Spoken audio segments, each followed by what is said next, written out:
Hello everyone. Welcome to our today's session on custom issue fields. Thank you for joining us. My name is Shalini and I am a member of the customer success team here at HelpShift. A couple of housekeeping items before we begin. This session will be of 45 minutes duration, consisting of 30 minutes presentation and demo, and the last 15 minutes will be assigned to our Q&A session. This webinar is being recorded. This will also be available on demand. And for people who cannot attend the entire session today, you can reach out to me and I'll be able to share the webinar recording with you. You may also ask questions anytime throughout the session via the Q&A panel on the screen. We will discuss it in our Q&A session towards the end or get back to you via email in case it goes unanswered. So let's get started. The agenda for today is we'll be covering what are custom issue fields, difference between custom issue fields, tags, and metadata, different types of custom issue fields available on the HelpShift dashboard and how to set them up. How do you manage custom issue fields once you have implemented them? A few of the use cases you can use custom issue fields in the system, a demo involving where to look for custom issue fields, how to set them up, what are the use cases, and we'll be covering the important use cases in the demo as well. Last but not the least, we'll have the Q&A sessions towards the end. So, what are custom issue fields? For those who are new to custom issue fields or haven't explored the feature at all, custom issue field is a feature to add properties to your issues that allows for easier issue categorization. They are more robust than any other categorization options in the dashboard. Custom issue fields or CIFs proactively pass your end user's data to set its value via SDK automatically. Once the end user information is set in the CIF, it can then help your agents with issue segmentation, automations, and even drive branching in your bot workflows. Your agent can also manually update a particular custom issue field value while working on an issue in the dashboard. Custom issue fields also provide information to help your agents while they are answering and resolving your issues. Once the segmentation of the issues happen via custom issue fields, you can track these issues categories for analytics in Power BI and many other tools. Now we'll see the difference between custom issue fields, tags, and metadata. In order to help you understand the difference between these, I think it is important to understand why custom issue fields was built in the first place when tags and metadata were already available in HelpShift. To put it very simply, the aim of custom issue fields is to give admins more flexibility and control over how issues in HelpShift can be categorized. The feedback that we were getting from our customers is that their domains had an overload of tags, and over time, it became cumbersome and difficult to manage.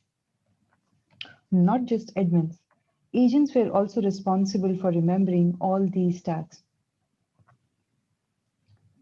In addition to that, classifying and reporting issues with tags alone could be difficult and time-consuming. So to better help our customers eliminate these types of issues, we created custom issue fields. So what are the main benefits and differences between tags and custom issue fields.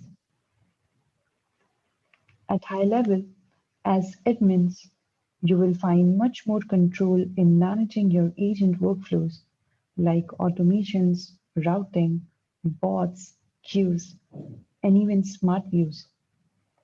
As agents, by using custom issue fields, you will no longer be required to remember a long list of tag names while working on an issue. Also, onboarding and training of new agents is going to be much more adaptable. Custom issue fields are proactively applied as soon as an issue is created in the dashboard. Keeping in mind the automations are in place and custom issue fields are able to pull in data through SDK, these are automatically updated in real time as soon as an issue is created. Whereas at the same time, tags are reactive. An agent needs to apply this after an issue is created in the system. So it requires an additional efforts of remembering and updating the tags on an issue. Unlike tags, by using custom issue fields, categories are pre-populated for agents to complete. Tags are need to be remembered by the agents in order to assign them to a particular issue. Advanced logic are available on some of the custom issue field types. For example, a drop-down custom issue field can be used in branching of bot workflows. Different types of custom issue fields can be used in automations and several other workflows in the system. You can do a number of things by custom issue fields in your HelpShift dashboard, whereas tags are flat limited logic that is available on automations and quite a few cases which are very limited.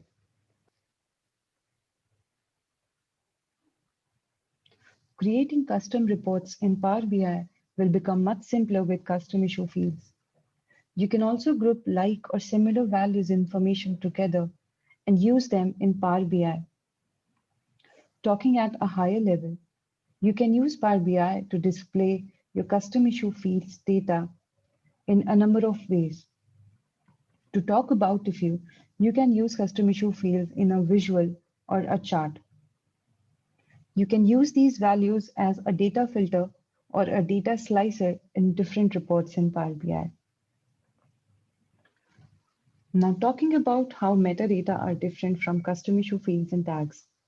These are nothing but the hardware device information that is collected by our iOS and Android SDK when it is integrated into your apps. So the user reporting the issues, the metadata will have all the information of the user's hardware device. For example, the operating system type, the app version, what kind of device the user is using, and many more information. The next is types of custom issue fields. While creating CIFs in the dashboard, you will have 6 different field categories to choose from. Each category is going to have its own logic. So as you compare these with flat tag values, these have expanded field types with different properties. You can have a drop-down type of a field, single line text, multiple line text, a number field, a simple checkbox, or a date type of a custom issue field. If you're transitioning some information over to a number field that used to be used as a tag, for example, you can now run advanced logic on that particular field. Setting up your custom issue fields. Custom issue fields are the powerhouse of your workflows and one of the most important features because they allow you to pull information from your SDK to the HelpShift dashboard. Anything that you can track in the SDK, you can track as a custom issue field in HelpShift. As you create custom issue fields, Think about what data is necessary given the workflows you want to set up. You have to keep in mind the different types of fields which we discussed in the previous slide. You'll also need to think about the label. It is the name as it appears in the help shift with respect to a particular custom issue field. Now, once you have set up your custom issue fields, next is what kinds of actions you can perform on them to manage these fields. You can perform reordering. As you can see in the GIF on the right-hand side, you can reorder based on the priority which you want to give to your custom issue fields. The order you set it here will be exactly replicated on the dashboard to your agents. Once you have set up these fields, you can also edit them in future if required. You can perform two types of removing actions on these fields. One is archiving. You can archive it and maybe use it later whenever required, or you can permanently delete it. You also have to keep in mind if you're using any particular custom issue field in custom bots, then you can perform several sets of actions on those custom issue fields. I have attached a link to the reference articles here, which will be shared to you as well.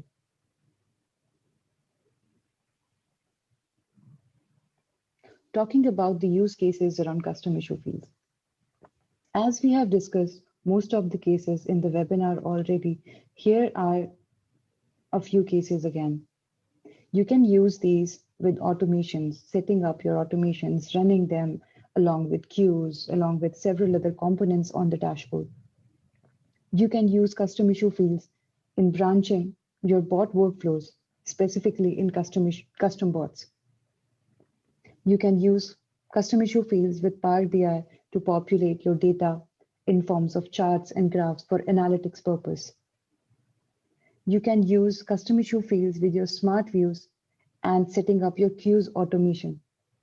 You can also use these in your contact form.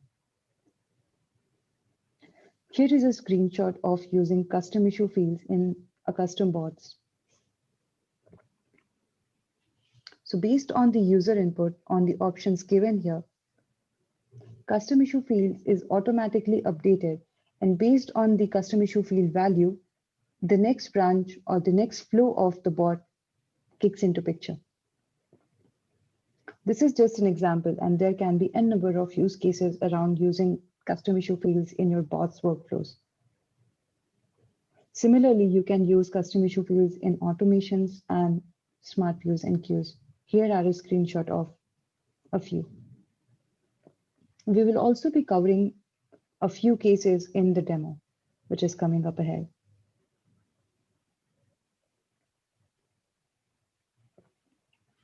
Before we jump into the demo now, there are a couple of things I really want you to think about.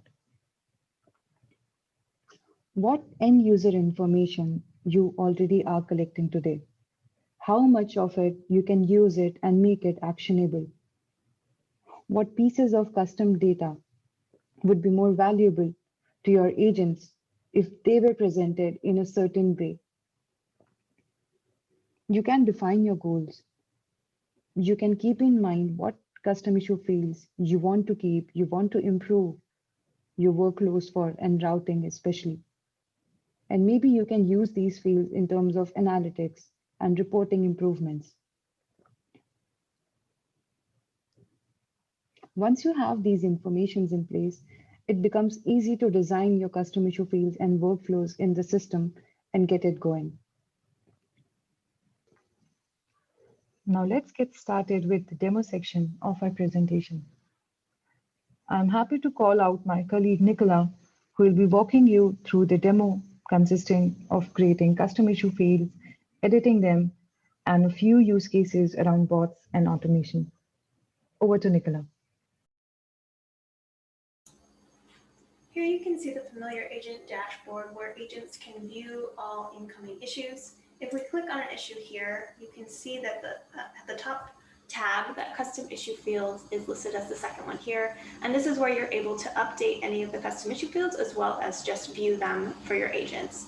If you've allowed your agents to update them, so for example, you might want them to update the issue subject custom issue field, they can update that. So for example, in this one, saying I can't log in, maybe you're going to have your agents report that as a login issue. But other values are pulled in automatically through the SDK or through web chat here. So you can say VIP, perhaps we can see this customer is not a VIP user, they're a free customer type, and a couple other data points that you want to use to create different workflows. You can also see here for this particular issue that you can add multiple tags here, and these can be added either automatically or by your agents. But as we talked about in the presentation, if you have too many tags here, that can get a bit out of hand, which is one way that custom issue fields can help you categorize your issues a little bit better. Now let's quickly talk about how to create a custom issue field. You can go to settings here, create custom issue field, and click new field here. You'll see the different field types that we talked about in the presentation. And so for example, we'll go ahead and take the drop down. The label here is what your agents will see. So we can say VIP. And then the key here is what your developers will need to then connect via the SDK to allow this information to be passed over into the HelpShift dashboard. Let's actually go with LTV, so lifetime value.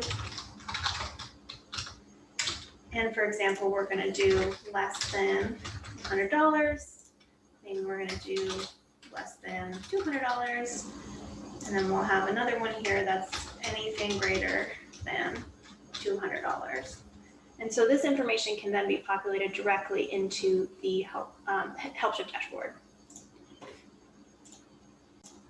And just like that, you can see now here we have that custom issue field that we created down at the bottom here, along with all the other custom issue fields that we created. If you want to edit the order, you can click this and just edit the order here, move it around, and you can see that order changed. When we go back to the issue over here and click on the custom issue fields, here's the example of the one that we just created. You're also able to remove any custom issue fields that you don't need. So for example, here we have 2 LTV. So if we go back to the custom issue fields, what you can do is archive any of the ones that you don't want to use anymore.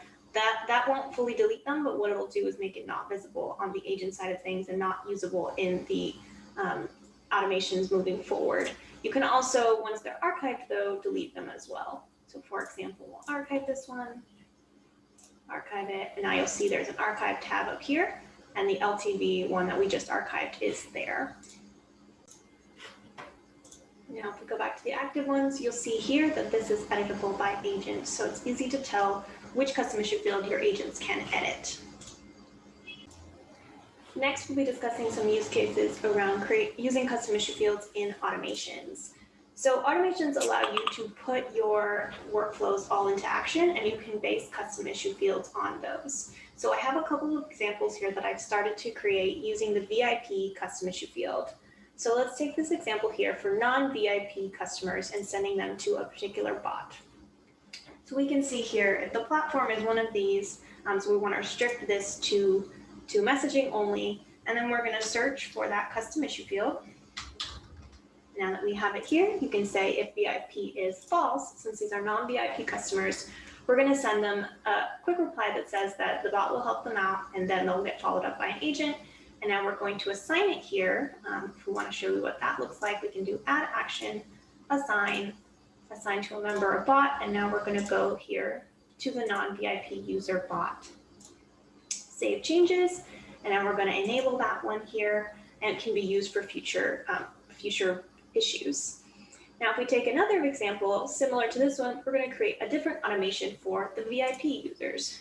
So same sort of setup here, but this time it's VIP is true. And now we're going to redo that assignment one again. We'll do assign, and instead of assigning it to the non-VIP user, we're going to assign it to the VIP bot. Or in this case, let's say we don't want to assign it to the bot at all, and actually we want to assign it to a member directly who handles the VIP customers. Or we can assign it to a queue that handles the VIP customers. Turn that one on, and now they're enabled for use.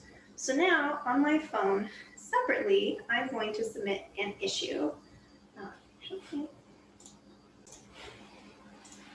going to go back over here to our new issues. I'll resolve this example issue here, and now I'll create a new issue.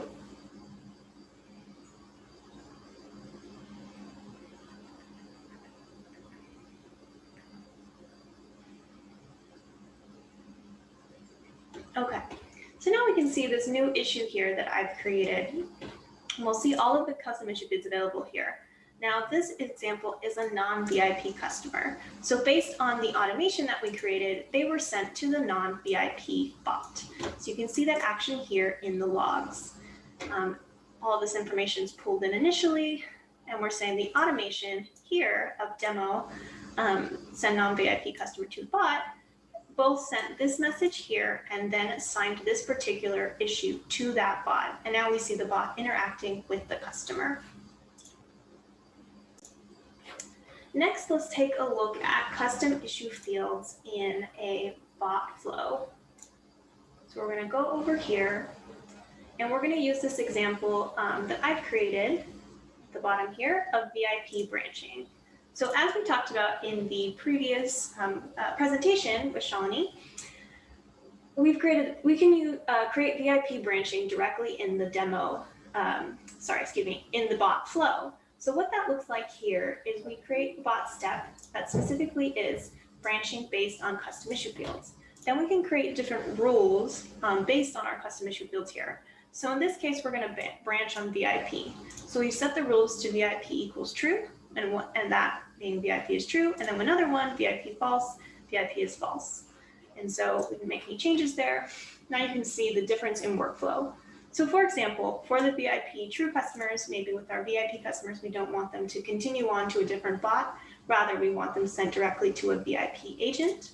We can end that conversation flow and send to the VIP customer queue. Let's say, for example, the VIP is false. Our non-VIP users, we actually want to collect a bit more information first. Maybe we're going to have, we want to collect more payment info.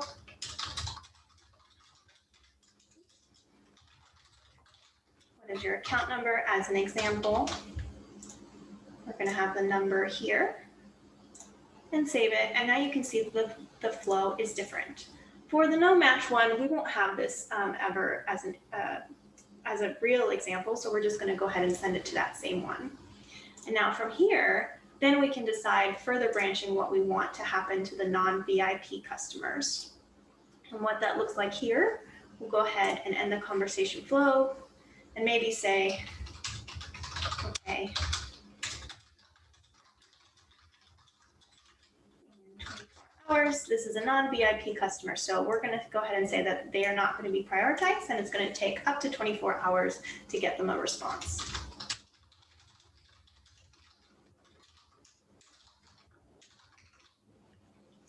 Now we're going to go into the actions here, and we're going to assign. Now we're going to assign to a queue, but since these are the non-VIP branch, we're just going to assign them to the default queue here. So now let's go ahead and publish this bot here, and then we will show what that looks like. Oh, we'll just go ahead and link that to the VIP branching. We'll link them all to the VIP branching so we can save and publish. Now we're going to go back and we're going to set up an automation to send to that bot really quickly. So we're going to go ahead, I've already set it up here.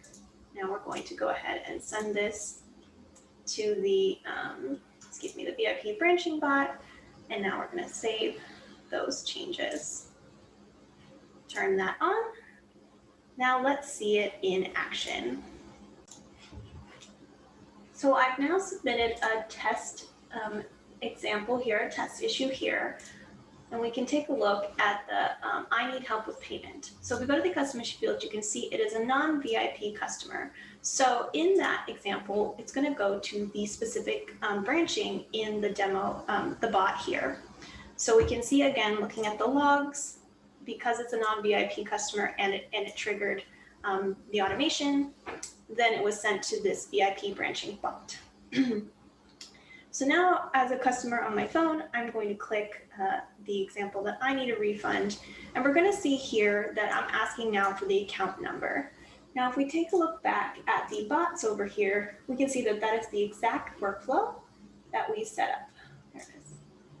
Where if they are not a VIP user, which this customer is not, we then collect the account information from here. And again, as a customer, I'm going to then type my account number and submit it. You can see that here. And now that bot's done interacting, and you can see that it was sent to the default queue only and not sent to the VIP queue, because based on this custom issue field, it wasn't sent there in the bot flow. Thanks, Nicola, for the demo. That was definitely helpful. Moving back to our presentation now. Going ahead with the presentation for the last couple of minutes, what are the next steps? What do we take away from this webinar? The next steps would be to know your goals, know what you want to have in the system, what your goals are, what your organizational goals are with respect to your customer support journey, your agents team. What analytics do you want out of the information which you're collecting in the dashboard? What workflows do you want to set up? Do you want to automate your monotonous issues incoming in the system? Do you want to streamline your common issue types, which can be handled using bots or using automations?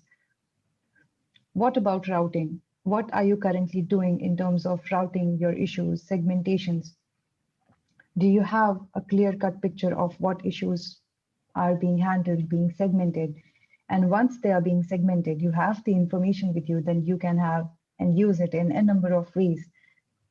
Everything starts with using custom issue fields as it comes down to routing.